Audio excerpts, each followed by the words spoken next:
India का top यानी कि ऑर्डर एक बार फिर से फ्लॉप हो रहा है अब, लेकिन कि फिलहाल टीम इंडिया टॉप पर है और क्योंकि टीम इंडिया के पास 308 रनों की बढ़त है और जिस पिच पर जिस मैदान पर यह मुकाबला है वहां पर बांग्लादेश की जीत उम्मीदें जो है वह धीरे धीरे फेड होती नज़र आ रही है। हालांकि इस कमाल में इंडिया के बल्लेबाज का जो नाम नहीं आना चाहिए, इंडिया के गेंदबाजों का यह कमाल है जिसकी वजह से इंडिया जो है वो टॉप पर है और क्योंकि बल्लेबाजों ने तो एक बार फिर से घुटने टेकने शुरू कर दिए हैं। बड़े बड़े यानी कि बल्लेबाज यशस्वी जायसवाल 10 रन बनाकर आउट हुए थे, रोहित शर्मा 5 रन बनाकर आउट हुए थे, कोहली 17 रन, लेकिन कि इंडिया के पास 308 रनों की रीड है। अब क्योंकि इंडिया के गेंदबाजों ने कमाल कर दिया है, जो कि कमाल गेंदबाजी की बुमराह ने किया, कमाल गेंदबाजी की आकाश में जड्डू ने यानी कि सिराज ने, और इसी का असर है कि बांग्लादेश की टीम जो है वह एक दिन में 149 रनों पर ऑल आउट हो गया था। अब सिर्फ 47 ओवर खेलकर वो बांग्लादेश के पाकिस्तान के सामने ज़बरदस्त पारी खेलना रही थी और वो इंडिया के सामने चल नहीं पाई। और सबसे बड़े बल्लेबाज अगर आप देखेंगे, कई 2 रन बनाता है तो कोई 3 रन बनाता है, कोई 4 रन बनाता है और कोई 6 रन, और बुमराह यानी कि बिल्कुल यानी कि अनफ्लेवर थे और 4 विकेट बुमराह निकाले थे, 2 सिराज निकाले थे, आकाश ने तो 2 निकाले कि अश्विन को विकेट नहीं मिला, लेकिन कि अश्विन के बल्ले जो है शतक निकाला था और जेडू ने 2 विकेट निकाले थे, जिसका असर यह रहा कि इंडिया इस मैच में फाइनल यानी कि फ्रंट सीट पर इंटरेस्टिंग की इसके कप्तान उसका सबसे बड़ा प्लेयर्स हुआ है और फ्लॉप भी कर चुका है, जो कि रोहित शर्मा पहली पारी में सिर्फ 6 रन, दूसरी पारी में सिर्फ 5 रन। रोहित का 2024 से कमाल था, लेकिन कि भगवान जाने और बांग्लादेश के सामने वो क्यों संघर्ष करते। 6 रन 6 रन 6 रन, जो कि 21 रन 6 रन 5 रन रोहित का स्टार्ट और बांग्लादेश के टेस्ट में यहाँ पर वो बहुत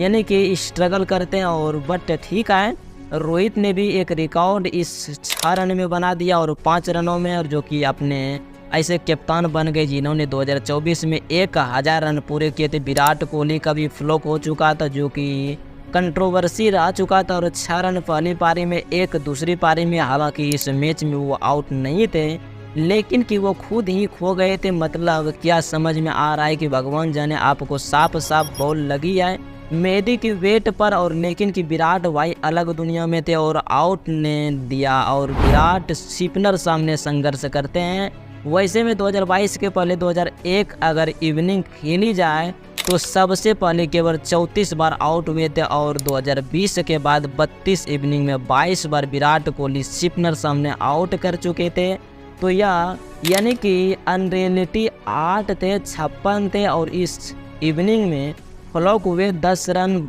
पर जो कि गए थे।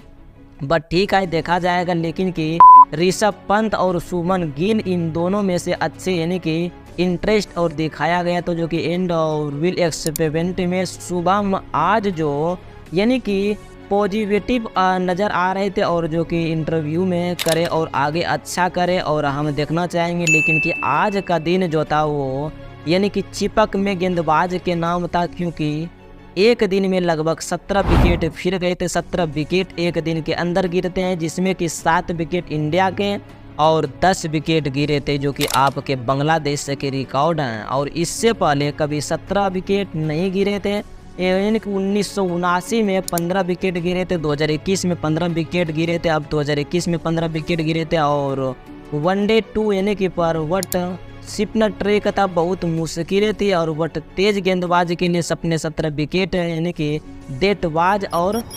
समथिंग लाइक और अनरियलिटी माना जाता है कि स्पिनर गेंदबाज के यानी कि मुफीद वट, जहां पर बुमराह क्या क्लास थे यार। 4 विकेट निकाले गए थे, बुमराह ने आपने 4 विकेट पूरे किए थे, और इंटरनेशनल क्रिकेट में आपका जो है जलवा जो था वह अलग लेवल पर था, चल रहा था। और इस टाइम बुमराह यानी कि वो था और कोई भी इनके आसपास नज़र नहीं आ रहे थे। अब टेस्ट क्रिकेट में अगर आप बात करेंगे तो यानी कि बैंक टू बैंक यानी कि संगीत में आप सुन ही सकते हैं कि अनरियलिटी रेट उनका जो है इंडियन और PCS में सिराज और आकाश जो थे वह कमाल कर दिए थे। आकाशदीप को मौका मिला था और हैब्रिड लेने का मिस कर गए थे, और लेकिन कि क्या बेहतरीन बोल्ड कर रहा था, जो कि पहले जाकर हसन को उसके बाद यानी कि मोमिनुल को दोनों को जो वर्ल्ड मारा था, क्लास बोल्डिंग जो की थी। क्लास बोल्डिंग जो मतलब कि इंडिया के गेंदबाज को इस तरह चढ़ा कर गेंदबाजी करते देखना, ये मिस जेडीयू भी कमाल करते थे। आज 2 विकेट निकाले हैं और रणनीति जो कि फिर 450-500 रन चेस करना चेन्नई की पिच पर, और विल थे और ऑलमोस्ट नेक्स्ट और 2 ऑप्शन इंडिया हालांकि चाहेगी कि वह काम करते रहें, यानी कि कम से कम एक पूरा दिन खेलें, और कल का दिन अगर वह कल पूरा दिन या शाम तक भी खेल जाते हैं तो इंडिया यानी कि 250 रन बना सकती है, अब 200 या तो रन बना सकती। लेकिन कि अगर आप इसमें से यानी कि एंड कर देंगे तो 300 रन की लीड और 200 रन की लीड और डेड होती हो कि हाई 500 रन की लीड हो जाएगी। और उसके बाद अगर बांग्लादेश के लिए यह मैच जीतना लगभग नामुमकिन सा हो जाएगा, यानी कि अनसेस एंड आउट भी कर सकता है। लेकिन कि इसमें फ़िलहाल जो कहानी दिख रही है कि वो यही दिख रही है कि इंडिया का टॉप ऑर्डर एक बार फिर से फ्लो कर रहा है, रोहित फ्लो कर रहे हैं, विराट फ्लो कर रहे हैं, और टीम इंडिया जो है एस टीम टॉप पर चल रही है। अब एंड टर्स और वर्ल्ड एट कॉल टीम जो है इसमें अचीव कर सकता है, और बांग्लादेश थोड़ी शौकली होगी। और बांग्लादेश की शुरुआत अच्छी है और 146 पर हमारे भी 1200 पर आउट हो सकते हैं। जैसे बांग्लादेश को आपने आउट कर दिया था, उन्होंने 149 रन ऑल आउट किया था, हम भी 146 पर, यानी कि वट अगेन। और credit goes to Ashwin, credit ने यानी कि गोज टू जडेजा ने, इन्होंने पहले बल्ले से जमाया था और माहौल पर उनके बाद बुमराह, आकाश, सिराज, जेडीयू ने भी गेंद से माहौल जमाया था। और अभी चौथी पारी में अश्विन का कमाल जो है वो देखना बाकी है, और इट सिम्स लाइक इंडिया इस मैच में आगे, शायद यह मैच इंडिया का वो हो जाए, उसके चांसेस बहुत ज़्यादा हो गए हैं।